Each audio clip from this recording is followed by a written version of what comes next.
자, 우리 더위 조금 더 견딥시다. 서로 인사 나눕시다. 조금만 더 견딥시다. 어제 저녁엔 자다가 일어나서 샤워하고 또 잤습니다. 아주 하루하루 지내기가 쉽지가 않은데 그나마 올림픽이 열려가지고 그거라도 안 보면 진짜 우리 한국 사람들 많이 힘들 것 같아요.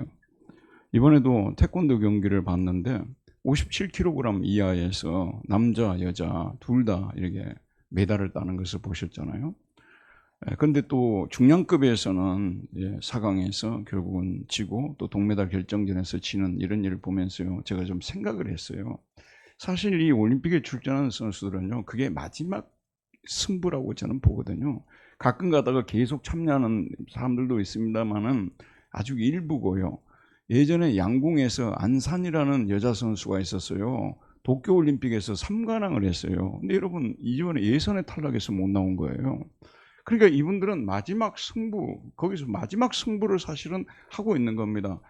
아침에 일어나서 봤습니다만 우리나라의 그 육상의 기대주 높이뛰기 누구죠? 네? 우상혁이 보통 때는 34를 가볍게 뛰던만 2m 34를 이번에 뭐 2m 31도 못 넘었다고 하네요. 메달도 못 따고 이제 어떻게 보면 참 마지막 거기 참여하는 분들이 다 마지막 승부를 펼치고 있는 거기 때문에 어떻게 해서든지 거기서 이겨야 되는데 안타까운 일들이 많습니다. 여러분, 우리 인생에도 마지막 싸움이라고 말할 수 있을 정도로 힘겨운 싸움을 해야 할 때가 있어요. 이 마지막 싸움에서 이기면 우리는 구분능선을 넘는 것이고 승리가 가져다주는 많은 혜택들을 누리게 됩니다. 하지만 이 마지막 싸움에서 지면 아무것도 얻지 못하고 평생을 트라우마에 잡혀서 살 수도 있습니다. 이번 주 저는 믿음의 족장 야곱을 묵상하며 마지막 승부를 생각해 보았습니다.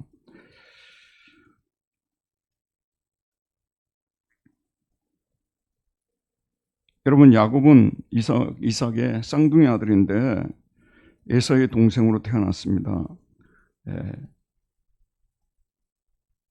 놀랍게도 어머니가 태몽을 꾸었는데 거기에서 동생이 형을 이기는, 그러니까 야곱의 인생이 싸움의 인생이 될 것을 말하고 있는 거예요. 승부하는 인생이 될 것이고요. 그래서 마지막 승부에서 그 형을 이길 것이라는 어떤 예언적 미래에 대한 예언이 담겨있는 태몽을 꾼 것입니다. 야곱의 이름이 무슨 뜻이죠? 예.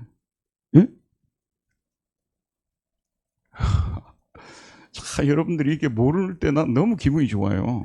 사실 다 알면 뭐 설교 들을 거 뭐 있겠어요. 가끔 모르는 거 있어야 더 좋지. 발꿈치를 잡았다 아시죠? 그는 어머니 배에서 나올 때부터 형인 에서의 발꿈치를 잡고 나왔습니다. 그래서 야곱은 자기 이름대로 승부근성이 매우 강한 사람이었습니다. 청년이 되었을 때 형과의 예선전이 치루어지고 있는데, 결승이 나중에 남아있고 예선전이 치루어지는데 첫 번째 이 싸움에서 야곱이 에서를 이깁니다. 여러분 잘 아시다시피 장자권은 큰아들이 가지는 거 아니겠습니까? 야곱은 그 장자권을 갖고 싶어요. 근데 가질 수 있는 길이 없습니다. 어느 날 에서가 사냥을 하고 돌아왔는데 배가 심히 고파 있는 거예요. 자기가 가지고 있는 팥죽을 가지고 흥정을 하죠.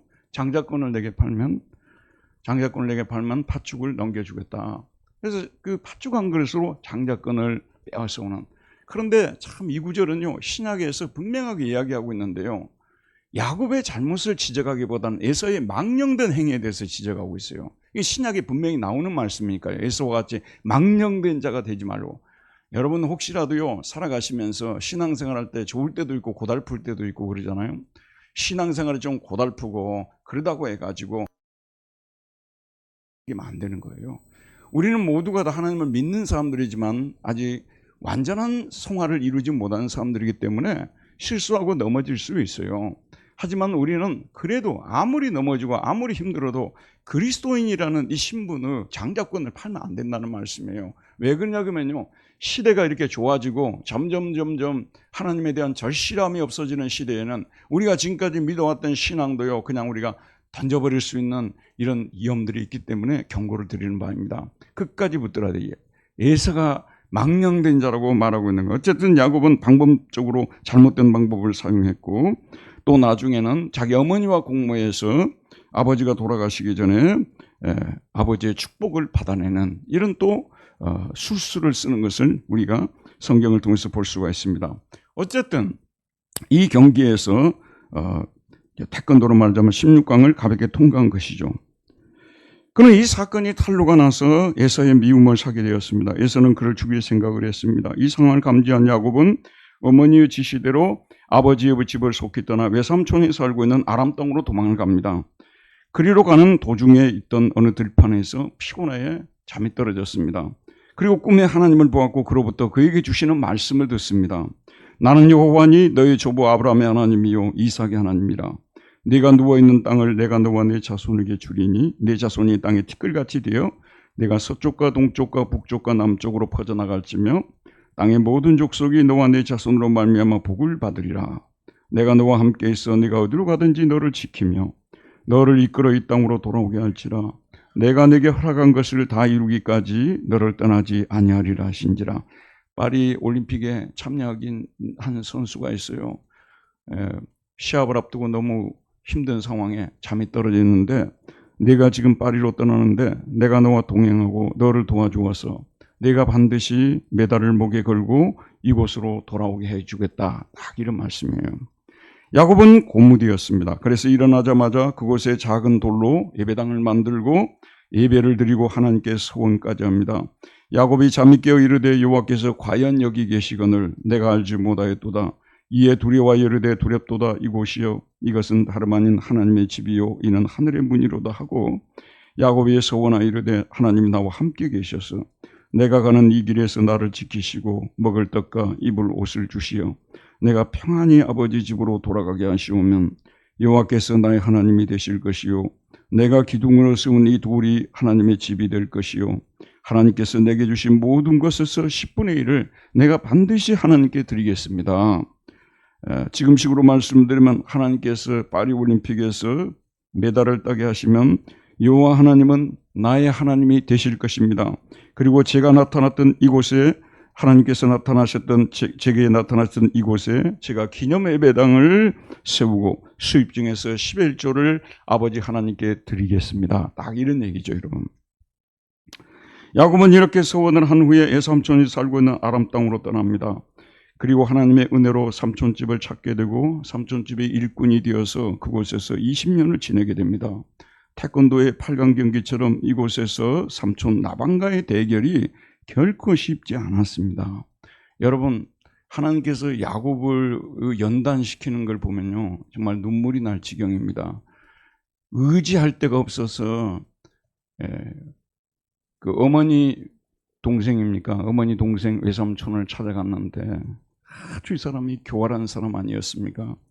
여러분 잘 아는 대로 품삯을 몇 번이나 변경시켰고요. 또 그 집에 딸이 둘이 있는데 둘째 딸을 야곱이 좋아했단 말, 나헬을. 나헬을 네가 취하려면 7년을 나를 위해서 봉사하라. 그래서 7년을 봉사를 했어요. 그랬더니 7년이 끝났을 때 니아가 나헬이 아니라 니아를 침소에 보내는 그게 그 지역의 간습이라고 말하면서 철저하게 야곱을 속이고 거짓말하는 나반을 볼 수가 있습니다. 그리고 네가 나헬을 취하려면 다시 또 7년을 더 봉사를 해서 나헬을 아내로 맞이하기 위해서 7년을 더 봉사해서 14년을 고스란히 이렇게 봉사를 했습니다. 그런데 월급을 주는 데 있어서도요 그냥 아싸리 월급을 주면 될 거 아니에요. 그런데 소와 양을 중에서 시아에 가라고 해서 여러분이 잘 아는 대로 야곱과 라반의 보이지 않는 전쟁이 계속되잖아요. 근데 야곱은 타고난 승부사예요. 그래서 라반이 이렇게 기술을 걸어오면 저렇게 빠져나가고 또 이렇게 기술을 걸어오면 저렇게 빠져나가고 야곱은 타고난 승부사였습니다. 그런데 어느 날 보니까요 외삼촌이 자기와 자기 가족들, 자기 소유를 다 취할 것 같다는 어떤 그런 감을 가지게 됩니다. 사람이 살다 보면 그런 감이 생기잖아요. 그래서 여기 이대로 있다가는 다 뺏기고 죽겠다는 생각이 들어서 야곱이 너무나 여러분이 잘 아는 야반도주를 하게 되는데, 여러분 야반도주하는 사람들 주변에서 보신 적 있으세요? 저는 우리 시골에서 야반도주 하시는 분들 두 분을 봤어요. 예, 일을 너무 크게 쳐놓고 수습할 길이 없으니까 야반 도주하는 거예요. 이 야곱이 야반 도주를 합니다. 라반은 그가 도망친 사실을 알고 그를 죽이게 옵니다. 하지만 하나님께서 라반의 꿈에 나타나 야곱을 죽이지 못하게 합니다. 그러자 라반은 야곱을 따라가서 그와 상호 불가침 협정을 맺고 자기 집으로 돌아갑니다. 야곱은 라반과의 20년 동안이라는 삿발을 잡고 20년 동안이나 그 서로 싸움을 벌인 거예요.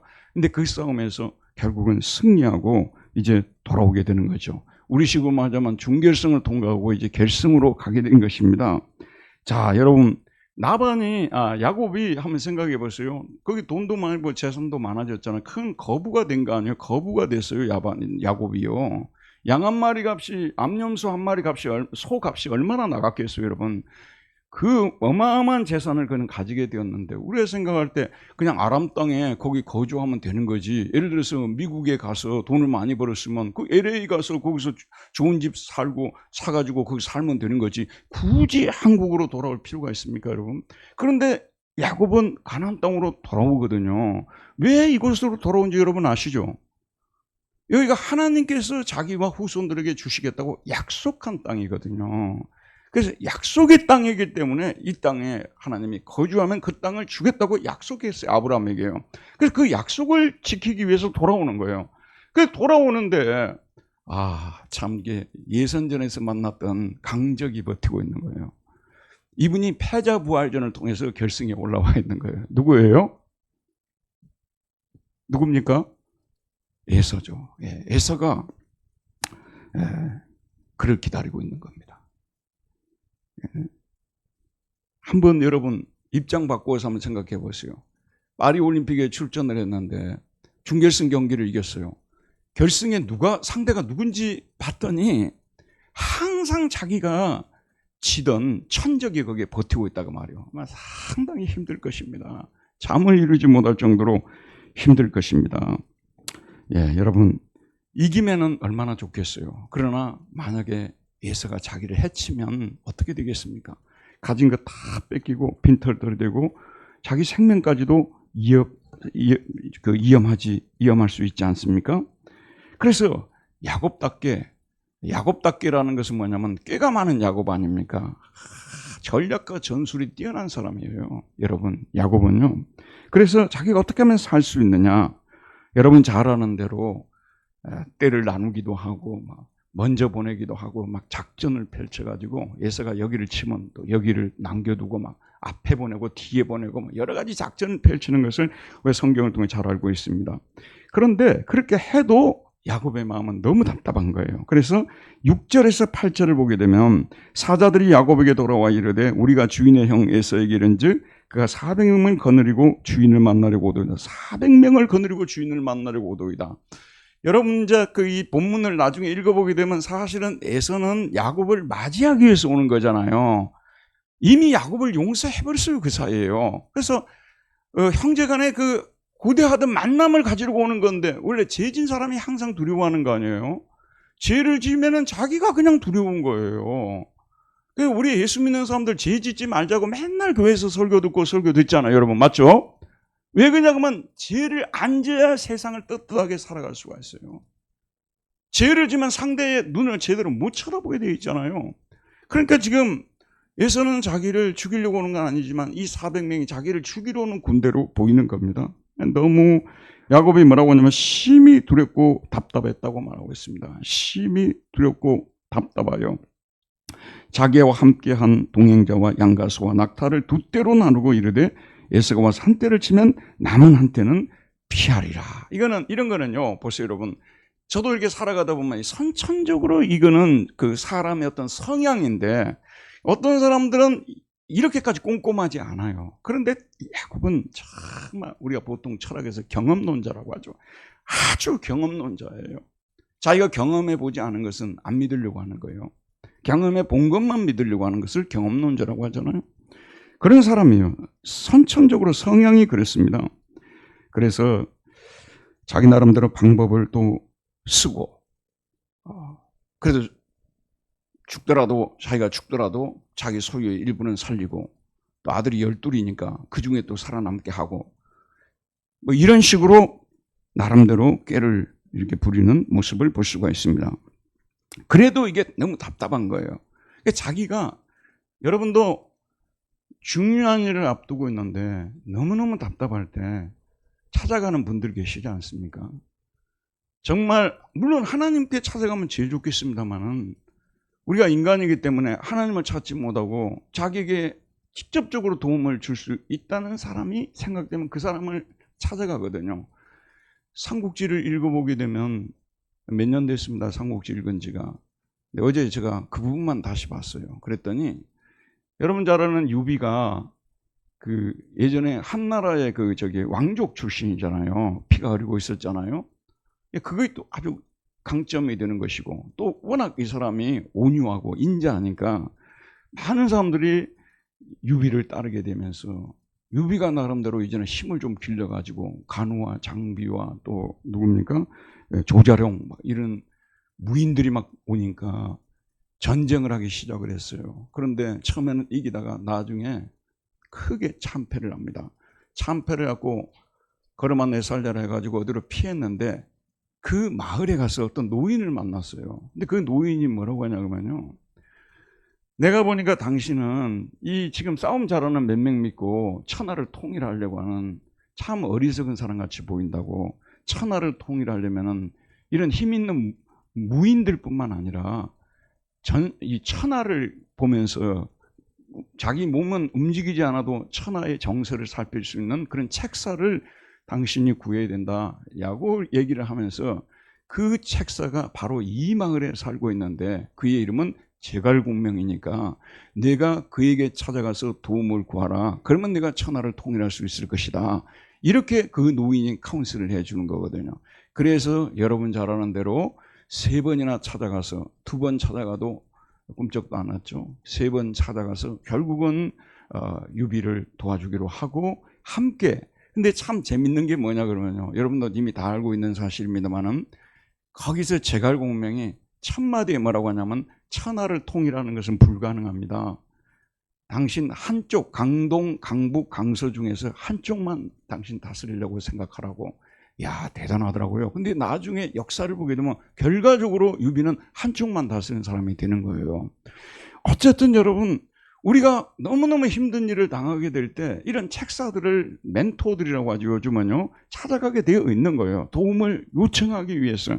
근데 자기 옆에 책사는, 이 사람은 지금 이제 나름대로 인간관계를 저쪽 어딥니까? 삼촌집 거기에서 많이 쌓았잖아요. 근데 이게 다 버리고 왔기 때문에 자기 혼자 있어요. 아무도 자기 곁에 없어요. 자기 곁에서 자기를 도와줄 수 있는 책사, 자기를 도와줄 수 있는 분은 여호와 하나님밖에 없다고 생각해서 내가 하나님을 찾아가야 되겠구나. 내가 하나님을 찾아야 되겠구나. 그러면 여러분 저를 보세요. 그러면 지금까지 아람 땅이죠. 거기서 있을 때는 야곱이 하나님을 찾지 않았을까요? 믿음으로 살지 않았을까요? 당연히 믿음으로 살았고 하나님을 찾았죠. 근데 지금 찾는 것은 차원이 다른 겁니다. 지금은 자기가 죽느냐 사느냐 앞에서 결사적으로 하나님을 찾는 것을 말해요. 우리가 신앙생활하면서요, 매번 이런 야곱과 같은 결사적으로 하나님을 찾는 일 많지 않습니다. 그러나 어떤 때는요, 진짜 한번 생각해 보세요. 누가 사방으로 포위당하는 그런 현실을 맞이하고 싶겠어요? 진짜 그런 때가 온다니까요. 그럴 때는 우리 야곱처럼 해야 되는 거예요. 야곱은 하나님 앞에 부르짖기로 결심하고. 자, 여러분 9절부터 한번 보도록 하겠습니다. 9절부터 제가 읽어가면서 말씀드릴게요. 야곱이 또 이르되 내 조부 아브라함의 하나님, 내 아버지 이삭의 하나님 여호와여, 주께서 전에 내게 명하시기를 네 고향 네 족속에로 돌아가라. 내가 내게 은혜를 베풀리라 하셨나이다. 나는 주께서 주의 종에게 베푸신 모든 은총과 모든 진실하심을 조금도 감당할 수 없사오나 내가 내 지팡이만 가지고 이 요단을 건넜더니 지금은 2때나 이루었나이다. 하나님 제게 큰 복을 제가 떠날 때 그 들판에서 내리셨지 않습니까? 그 하나님이 약속하신 대로 내가 크게 소유를 얻게 되어서 이렇게 돌아오게 되었다. 하나님의 공로고 은혜입니다 라고 고백합니다. 그런데 자기가 지금 처해 있는 현실을 얘기해 주고 있는데요, 11절에 보면 내가 주께 간구하오니 내 형의 손에서 에서의 손에서 나를 건져내시옵소서. 내가 그를 두려워하면 그가 와서 나와 내 처자들을 칠까 겁이 나기 때문입니다. 20년 이상 외국에서 신앙생활했던 사람 치고는요, 자기 하나님께 부탁하는 내용이 좀 어떻게 보면 좀 초등학생처럼 보여요. 어떻게 고백을 합니까? 여러분 어떻게 간구합니까? 내 형의 손에서 에서의 손에서 나를 건져내시옵소서. 내가 그를 두려워하면 그가 와서 나와 내 처자들을 칠까 겁이 나기 때문입니다. 정말 있는 그대로 자기 모습을 그대로 하나님께 아뢰는 모습을 볼 수가 있는데 우리 기도도 마찬가지입니다. 평소 때는요, 대표 기도나 아니면 평소 때 여러분들이 하는 기도가요, 대체로 추상적일 수 있어요. 그러나 진짜로 여러분 발등에 불이 떨어지고 그러면요, 추상적인 기도가 나올 수가 없습니다. 그냥 야곱처럼 이렇게 저 좀 살려주십시오. 저를 죽이려고 합니다. 이런 기도가 나오게 돼 있어요. 나는 여러분들이요, 매번 이런 기도를 드리지는 못할지라도 일생을 살면서 적어도 위기의 순간에 야곱처럼 하나님 앞에 나가서 저를 죽이려는 사람들이 있습니다. 저 좀 살려주십시오. 이런 기도를 좀 드릴 수 있는 그런 영성들을 좀 갖추었으면 좋겠어요. 매번 이런 기도만 드린다면 우리 신앙이 초등학생 같은 신앙이 되겠죠. 그러나 우리가 심지어는 대학생 신앙이라 하더라도요, 때로는 우리가 너무 힘들 때 초등학생처럼 하나님께 간구하는 이런 모습이 우리에게 있어야 된다는 것입니다. 이것이 올바른 영성이라는 것이죠. 야곱은 그렇게 진실하게 기도를 드렸습니다. 12절을 보면 주께서 말씀하시기를 내가 반드시 내게 은혜를 베풀어 내 씨로 바다에 쓸 수 없는 모래와 같이 많게 하리라 하셨나이다. 반드시 내게 은혜를 베풀어 내 씨로 바다에 쓸 수 없는 모래와 같이 많게 하리라. 아브라함에게 언약했던 그 언약이 하늘의 별과 같이 바다의 모래와 같이 아브라함의 씨가 많아질 것이라는 이 언약이 반드시 이루어질 것이라는 것은 무슨 얘기입니까? 너 에서에게 안 죽는다 그 말이에요. 그리고 아브라함에게 약속했던 그 약속 너를 통해서 이루어질 것이라고 하나님께서 강하게 말씀하십니다. 야곱이 얼마나 은혜를 받았고 얼마나 위로를 받았겠습니까? 그러면 여러분 한번 저를 보세요. 그러면은 이렇게까지 하나님이 기도했고 은혜를 받았으면요, 에사에게 당당하게 그냥 나가면 될 거 아니에요? 이 정도 은혜를 받았으면. 그런데 야곱의 그 생애를 기록해 놓은 이 부분이요, 우리에게 많은 은혜가 되는 것이 뭐냐면 우리와 같이 야곱이 약한 사람이기 때문에 그런 거예요. 야곱이 그러고 나서 술을 안 쓴 줄 아세요? 그 다음부터 나오는 구절이 무슨 구절이냐 그러면 13절부터 그 다음에 23절까지 쭉 이 구절들이 무슨 구절인 줄 아십니까? 야곱이 작전을 써가지고 한쪽을 치면 한쪽을 피하고 앞에 가게 하고 뒤로 가게 하고, 또 여러분 그 야곱의 아내가 레아하고 라헬이 있고 그 다음에 계집종들을 통해서 또 아이들을 낳았지 않습니까? 근데 야곱이 어느 정도 영특한 사람이냐면요, 그 계집종들을 통해서 낳은 아들들을 앞세우고 자기 라헬하고 레아의 아들들 뒤로 세우고. 여러분 이거 위기 상황 아니에요? 근데 야곱은 굉장히 치밀한 사람입니다. 이거는 태어나야 돼요. 이거는 선천적으로 태어나야지 후천적으로 이렇게 될 수가 없어요. 그렇게 하고, 자, 그리고 다 야복강을 다 건너게 만든 다음에 이제 야곱이 어디 나옵니까? 24절과 25절 다 같이 한번 읽어보도록 합시다. 24절 25절입니다. 시작. 야곱은 홀로 남았더니 어떤 사람이 날이 새도록 야곱과 씨름하다가 자기가 야곱을 이기지 못함을 보고 그가 야곱의 허벅지 관절을 치매 야곱의 허벅지 관절이 그 사람과 씨름할 때에 어긋났더라. 야곱이 야복강가에 홀로 남았어요.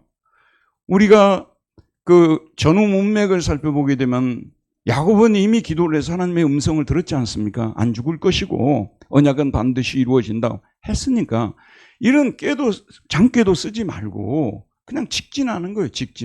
직진하고 가서 그냥 에서를 만나면 되는데 아니에요. 이 정도 가지고는 확신할 수가 없어요. 그러니까 야곱은 똑같이 여기 앉아있는 우리 신앙인들도요, 그 신앙생활하는 모습을 보게 되면 사람마다 다릅니다. 이 야곱과 같은 형들이 있어요. 이렇게 아주 치밀한, 하나님께 구하고 응답을 받아놓고도 또다시 못 믿어와서 또다시 좀 더 확실한 응답을 바라면서 엎드리는 사람들이 있는 거예요. 이건 잘못된 게 아니에요. 그렇게 태어났어요. 그걸 어떻게 하겠어요? 그렇게 태어났는데요. 그래서 야곱이 홀로 남아서 좀 더 확실한 하나님으로부터의 음성을 듣고 싶었던 것입니다. 야곱은 야복강가에서 홀로 남았습니다. 어떤 사람이 날이 새도록 야곱과 씨름하다가. 그런데 우리가 이 본문을 보게 되면요, 야곱에게 씨름을 요청해 온 쪽이 야곱 쪽이 아니었다는 것이 중요한 포인트입니다. 어떤 사람이라고 되어 있어요. 한 사람이 야곱에게 씨름을 오히려 청해 옵니다. 그런데 이렇게 씨름을 하는데 야곱의 이 씨름 기술이 보통이 아닌 거예요. 계속 피해 다니고 넘기려고 하면 또다시 돌아오고 이런 야곱의 모습을 보게 됩니다. 그래서 25절에 보면 자기가 야곱을 이기지 못함을 보고 그가 야곱의 허벅지 관절을 치매 야곱의 허벅지 관절이 그 사람과 씨름할 때 어긋났더라. 그러니까 이 사람이 이제 날이 세례하니 나로 가게 하라. 야곱이 이르되 당신이 내게 축복하지 않으면 가게 하지 아니하겠나이다. 지금 이 하나님의 사람은요. 이 하나님의 사람은 천사일 수도 있고 그 다음에 구약에 보게 되면 하나님의 사람의 모습을 입고 오는 경우들이 있거든요. 어쨌든 하나님이거나 하나님이 보낸 사람이에요. 그런데 여기 보게 되면 이 사람이 야곱을 자꾸 떠나려고 해요. 우리가 얼른 생각하면 계속 못 떠나게 하는 쪽이 야곱이 돼야 되잖아요. 근데 이 사람은 빨리 가려고 하는 거예요. 안 되니까 또 한 대 치기도 하고. 근데도 끝까지 안 놔주는 거예요. 날이 새도록 안 놔주는 거예요. 이 사람은 가려고 하는데 안 놔주는 거죠.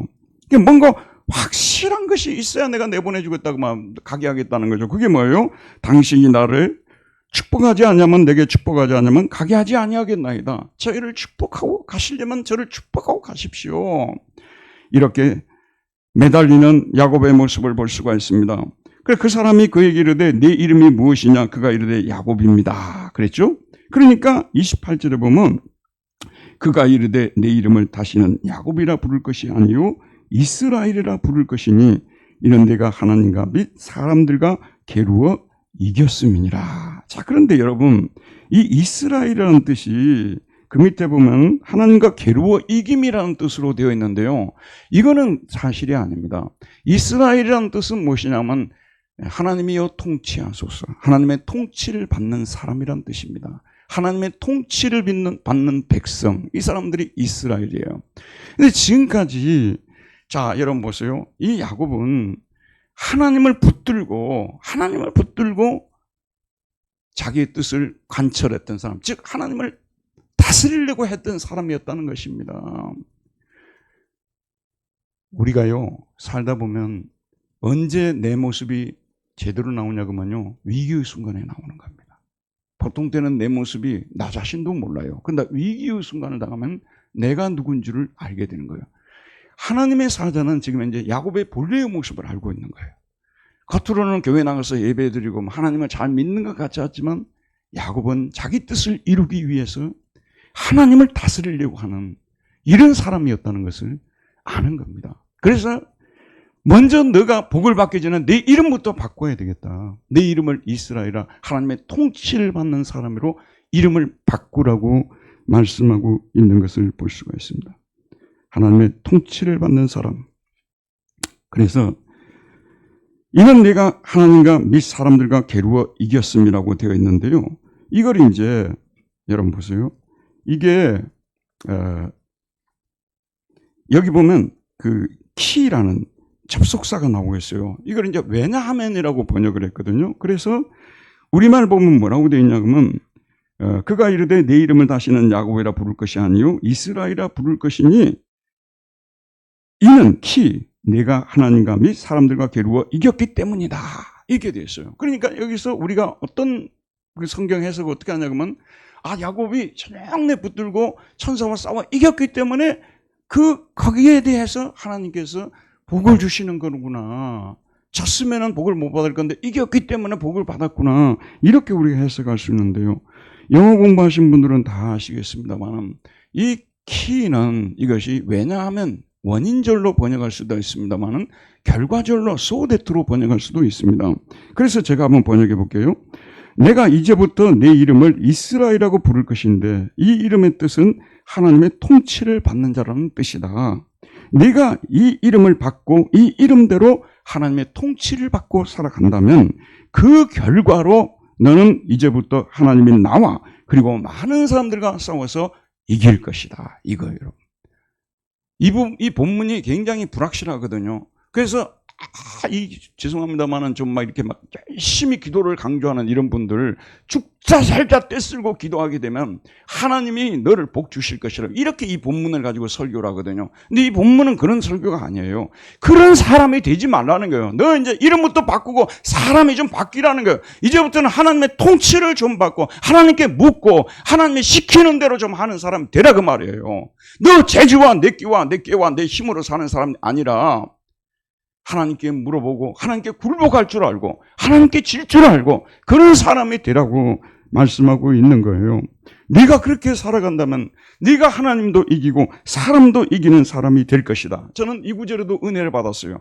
여러분, 우리가 이 세상에 살면서 진정한 승자 있잖아요. 최후의 승자가 누군 줄 아십니까? 하나님도 이기고 사람도 이기는 사람이에요. 사람들은 다 이겨먹어요, 내가요. 근데 하나님은 못 이겨요. 그리고 하나님은 이겨먹는데 사람들은 못 이겨먹는. 이 사람들은 진정함의 최후의 승자가 아니에요. 하나님도 이기고 사람도 이기고 이러려면요, 하나님의 뜻을 굴복하는 사람, 하나님 앞에서 지는 사람, 그렇게 되면 하나님을 이기는 사람이 되는 거예요. 아멘. 하나님 앞에 우리가 질 때 하나님을 이기고 하나님의 마음을 움직여서 무엇이든지 구하면 받을 수 있는 사람이 되는 거예요. 치고 나올 때, 여러분 자녀들하고 이런 경험들이 한두 번 있을 거예요. 너무너무 이 자녀가 고집이 세요. 너무 고집이 세서 꺾을 수가 없어요. 그것이 얄미워가지고 주고 싶은 것이어서 안 주고 있는 거예요. 근데 어느 순간에 그 고집을 딱 꺾고 어머니가 하라는 대로, 아버지가 하라는 대로 할게요, 이렇게 들어오잖아요. 그럼 어떻게 됩니까? 그 순간부터 내가 지는 사람이 되는 거예요. 달라는 대로 주는 사람이 되는 거예요. 여러분, 이 상황을 두고 얘기를 하는 겁니다. 참 놀라운 비밀입니다. 그래서 우리 기독교는요, 들어보세요 여러분, 먼저 하나님께서 우리에게 복을 주시기 전에요, 우리에게 먼저 새로운 사람이 되라고 말하는 거예요. 영적인 사람이 되라고 말하는 거예요. 그럼 영적인 사람은 어떤 사람이냐 그러면 자기 주장이 있고 자기 뜻이 있어요. 그래도 하나님의 뜻과 하나님의 주장 앞에서 자기를 내려놓는 사람이고 그 통치를 받으려고 준비하는 사람. 하나님 앞에서는 절대적으로 져야 되겠다는 생각을 가지고 저는 졌습니다, 항복했습니다, 하나님 알아서 하십시오, 이런 사람이 되어야 된다는 것입니다. 우리가 지는 순간에 하나님은 우리에게 지는 분이 되는 거예요. 그러니까 반대로 말하면 우리가 하나님을 이기는 사람이 되는 거예요. 이해가죠? 사람과도 마찬가지입니다. 사람과 사람에서 내가 너한테 뭐가 부족해서 내가 너한테 쳐? 이런단 말이에요. 나는 질 수가 없다고. 너가 나보다 뭐가 그렇게 잘난 것이 있어 내가 지겠냐 이러잖아요. 그럴 수밖에 없어도 모자란 것처럼 부족한 것처럼 그 사람에게 져주는 것입니다. 져주는 순간에 그 순간부터 그 사람은 나에게 약해지는 것이죠. 내가 그 사람에게 져주는 순간 그 사람이 나에게 지는 거예요. 참 놀라운 비밀입니다, 여러분. 그래서 이 야곱이 이스라엘로 이름을 바꾸라는 이 말씀은요, 우리 기독교 복음의 진수가 이 속에 들어가 있습니다.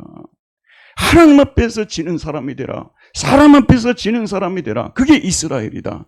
그렇게 내가 이스라엘로 살아간다면 내가 하나님도 이기고 사람도 이기는 사람이 될 것이라고. 자, 여러분, 우리 옆 사람에게 하나님 앞에 지는 사람이 됩시다. 인사 나눕시다. 하나님 앞에 지는 사람이 됩시다. 또 한 번 더 인사합시다. 사람에게 지는 사람이 됩시다. 인사 나눕시다. 지면서 이기는 이 놀라운 패러독스, 역설이죠, 여러분. 지면서 이기는, 진짜 이 말씀이 맞아요. 져야 돼요, 여러분. 져야 이기는 것입니다. 하나님 앞에서도 지고 사람 앞에서도 지고. 야곱은 그 사람에게 이름을 알려달라고 청합니다. 야곱이 청하여 이르되 당신의 이름 알려주소서. 그 사람이 이르되 어찌하여 내 이름을 묻느냐. 거기서 야곱에게 축복하니라. 자, 이렇게 야곱에게 드디어 복을 내리시고 떠납니다. 그래서 여기 30절에 보면 그러므로 야곱이 그곳 이름을 브니엘, 하나님의 얼굴이라는 뜻이죠. 하였으니 그가 이르기를 내가 하나님과 대면하여 보았으나 내 생명이 보존되었다 함이더라. 그가 브니엘을 지날 때 해가 돋았고 그의 허벅지로 말미암아 절었더라. 그 사람이 야곱의 허벅지 관절에 있는 두 분의 둥부의 흠질을 쳤으므로 이스라엘 사람들 지금까지 허벅지 관절에 있는 둥부의 흠질을 먹지 아니하니라. 한번 여러분 생각해 보셨어요? 아니, 하나님께서 그냥 복을 주시고 가시면 되는 거지 둥부를 치면서. 자, 여러분, 오늘 여러분에게 퀴즈를 내겠습니다. 지금 그 예능에 보면 서장훈 씨가 그 재산이 막 200억, 300억이라고 그러더라고요. 근데 200억, 300억 여러분에게 드릴 테니까 여기 부러지고 가세요 하면 그럴 분 계십니까? 여기 부러지고 가시면 내가 200억, 300억을 안겨주겠다. 근데 하나님께서 복을 주시는데 부러뜨려 놓고 복을 주시는 거예요. 이거는 의미가 있는 겁니다. 그냥 이 말씀이 기록된 게 아니에요. 내가 너 식으로 살게 되면은 계속 이기려는 사람이 되게 되면 너 주장만 내세우고 하나님도 이겨먹고 사람도 이겨먹는 사람이 되려면은 나는 너와 절대로 함께하지 않을 거라 그 말이에요. 너의 약함을 생각하고 너가 여기 부러진 이 뼈를 바라볼 때마다 그때 하나님이 너에게 야곱이라 하지 말고 이스라엘이라 하라. 너는 지는 자가 되라. 이 말씀을 기억하고 살아라고 이렇게 몸에다가 흔적을 남겨두었다고 생각합니다. 자, 결론을 맺겠습니다. 오늘 제가 여러분에게 무슨 메시지를 전하려고 이렇게 장황하게 말씀드리고 있을까요? 그런데 잠깐요. 그런데 놀랍게도 결승전은 이제 하나님께 자문을 구하러 갔지 않습니까? 하나님과 씨름이 마지막 씨름이 되어버렸어요. 나중에 에서와의 결승전은요, 너무 시시하게 끝나버렸어요. 에서가 이미 다 용서했어요. 오히려 막 야곱을 보호해 주려고 그러고 위로해 주고 막 이렇게 되는. 이게 하나님의 은혜예요, 여러분. 여러분, 우리가 하나님과 관계가 바로 되지 않습니까? 우리가 그토록 염려하고 그토록 힘들어하고 막 무거워하고 잠 못 이루고 이런 것들이 한순간에 해결이 돼버린 거예요. 놀랍죠, 여러분. 금매들은 시군죽 먹기로 그냥 따버린 겁니다. 제가 여러분 오늘 이 메시지를 전한 이유가 뭔지 알겠죠? 우리 인생에 이런 위기의 순간이 매번 찾아오는 것이 아닙니다. 그냥 우리에게도 이런 위기의 순간이 찾아오게 되는데, 그런데 여러분, 이런 위기의 순간이 찾아오게 되는 것은요, 사실은 하나님께서 야곱을 이스라엘로 만드는 이런 복을 주시기 위해서 이런 위기의 순간을 우리에게 허락하시는 것입니다. 이럴 때 우리는 어떻게 해야 되겠습니까, 여러분? 우리는 하나님과 삿발을 잡고 하나님과 끝까지 이렇게 씨름하는 이 모습을 우리는 보여야 되는 것입니다. 그게 뭐냐? 제가 여러분에게 말씀을 드리고 싶은 것은요, 이런 위기의 상황 속에서는 우리가 다른 때와 같이 하면 안 되는 거예요. 보통 우리 다른 때는 어떻게 신앙생활 합니까? 그냥 뭐 하나님의 뜻대로 다 되게 하시옵소서, 뭐 주의 뜻이 이루어질 것입니다, 다 이렇게 하나님께 맡깁니다, 뭐 이렇게 하고 가지 않습니까? 그런데 이런 위기의 순간에는 이것도 사실 하나님의 은혜가 임해야 되는데요, 적극적으로 하나님 앞에 나아가서 마치 양쪽이 삿발을 잡고 싸우듯이 이렇게 기도해야 되는 거예요. 저도 여러분 금요일마다 제가 기도를 하거든요. 근데 기도를 하는데 다른 때 기도할 때도 하나님이 은혜를 주시는데 꼭 금요일 날 기도를 할 때는 더 큰 은혜를 주세요. 그래서 소리를 내서 제가 많이 기도를 합니다. 근데 이건 뭐하고 같냐 그러면요, 여러분은 혹시 그런 경험이 있으신지는 모르겠습니다만은 저는 어렸을 때 여름철이 되게 되면 마을 사람들이 다 저녁밥 먹고 저 동산으로 모입니다. 그 마을에 있는 동산이 있거든요. 그러면 어른들이 거기서 씨름을 붙여요. 근데 보통 때는 그냥 추리닝 서로 잡고 씨름을 하다가도 조금 나름대로 대성격을 가지는 그런 걸 하거든요. 그럼 뭐냐면 삿발을 채워가지고 진짜 씨름을 시켜요. 그래서 제가 삿발을 잡아봤어요. 여러분, 삿발을 딱 잡지 않습니까? 그러면 상대방의 무게가 느껴집니다. 상대방의 숨소리가 들려오고요, 상대방이 이동하는 것이 느껴지게 되고요, 우리가 하나님께 나아가서 기도한다 할 때 이런 걸 기도한다고 하는 거예요. 근데 보통 때는 이런 기도가 안 된다니까요. 진짜로 우리가 고비를 만났을 때 이런 기도가 되어지게 돼 있어요. 그냥 내가 하나님과 그냥 바로 앞에서 하나님과 대화를 하는 것처럼 마치 하나님이 저를 도와주지 않으면 제가 놓아주지 않겠습니다는 야곱 같은 그런 기도가 된다니까, 여러분. 근데 제가 여러분에게 말씀드리고 싶은 것은요, 교파마다 이게 다른 거예요. 순복음 신앙생활 하는 분들은요, 일찍부터 이런 신앙을 배웠어요. 근데 그들이 구하는 내용 자체가 너무 세상적이고 너무 세속적이기 때문에 우리가 그들을 비판하는 거예요. 근데 우리 장로교인들은 어떤 분들인 줄 아십니까? 너무 신사적으로 신앙생활 하는 걸 일찍부터 배웠어요. 우리는 아는 것도 많아요. 우리 성경도 훨씬 많이 알아요. 그런데 여러분, 이런 위기 앞에 서서도 자기 깨를 동원하려고 막 사람들 쫓아다니고 사람들한테 막 강구하 그런 건 잘해도요, 왜냐하면 머리가 워낙 좋은 분들이니까. 그러나 하나님 앞에 엎드려서 이 야곱처럼 저를 좀 살려주십시오, 저를 도와주십시오, 이렇게 성경을 하루 종일 떠보고 또 기도를 하고 또 신앙서적을 읽고 막 이렇게 해야 되는 거예요. 집중적으로. 이것도 사실 은혜예요. 일부러 하려고 해도 되지 않는 거예요. 이렇게 하는 과정에서 먼저 내 이름부터 야곱이라 하지 말고 이스라엘로 바꿔라. 너는 나에게 지는 자가 되고 내 통치를 받는 자가 되라. 그런 위기가 아니고서는 우리가 새 사람 되기 어려워요. 변화를 받기가 어려운 것입니다. 이런 위기 안에서 우리가 이 위기 속에 싸우면서 우리 자신이 문제는 나였구나. 욕심 많은 나였고 결국은 자기 자신을 쳐서 굴복시키는 하나님께 하나님 통치를 받으면서 하나님 앞에는 지는 사람이 되겠습니다. 사람에게도 지는 사람이 되겠습니다. 고백을 하면서요. 눈물을 흘리고 회개를 하게 되고 그랬더니 놀랍게도 내가 그토록 힘들어했던 문제는 너무 쉽게 그냥 끝나버린 거예요. 하나님이 뭐가 부족해서 우리를 못 도와주겠습니까? 문제는 하나님이 예수님을 통해서 우리를 구원하신 목적이 무엇인 줄 아시죠, 여러분? 우리를 새로운 사람들로 만들고 싶은 거예요. 저 사람은 정말 괜찮은 사람이고 가진 것도 많고 배운 것도 많은데 어찌 저리 겸손하지? 하나님 앞에 오게 되면 주여 부족합니다. 불쌍해 주옵소서 이런 사람이 되고 사람들을 만나게 되면요. 충분히 나보다 잘난 사람인데도 사람 앞에서 내가 당신보다 못난 사람입니다. 이렇게 고백하고요. 여러분 이것이 얼마나 큰 은혜입니까? 우리가 이런 은혜를 다 봐야 됩니다. 이것이 야곱의 이스라엘이 된 은혜입니다. 이건 모든 복의 기초입니다. 근본입니다. 그 밖에 여러 가지 복들은 하나님께서 때가 되면 우리에게 다 공급해 주시는 줄 믿습니다. 뭐가 부족해서 여러분 하나님의 자녀고 하나님의 딸이 되었는데 우리가 뭐가 부족하냐 그 말이죠. 하나님의 때가 되면 우리가 부족한 것들을 다 채워주신다는 말씀이 되겠죠. 이제 여름에 잠 안 오는 밤을 어떻게 지내겠습니까? 성경 좀 많이 보도록 합시다. 기도도 좀 많이 하고요. 어떤 때는 좀 야곱처럼 눈물을 흘리면서 하나님 앞에 좀 기도를 좀 해보시고요.